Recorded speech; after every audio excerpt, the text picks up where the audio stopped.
linna kõige odavam maakler on. Davai, let's go. Maakleri roll ja tasu ehk 7. episood meie sarjast üürnikust omanikuks, kus aitame sind 11 sammuga teadlikumaks koduostjaks.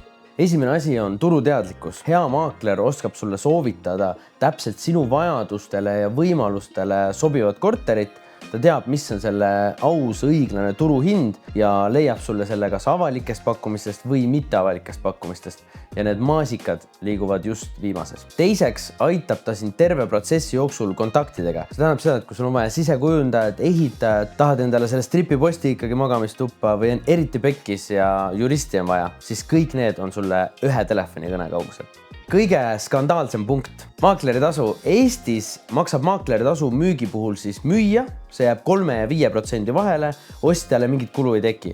Üüri puhul maksab üürile andja 0 euri ja üürile võtja 1 kuu ulatuses maakleri tasu. Välismaal on see vahepeal teistpidi, vahepeal jaotatakse kulu ja ütleme ausalt, Eesti variant on pigem erand. Suurim viga, mida inimesed ise müües teevad, on valehinnastamine. See hind, millega tädi Maali enda korterit müüb, see ei peegelda mitte kuidagi sinu kinnisvara hinnale. Samuti on hindamisakt üsna eksitav, see annab sulle vahemikku, aga selleks, et saada täpne hind, on sul vaja inimest, kes on iga päev protsessis sees ja teab.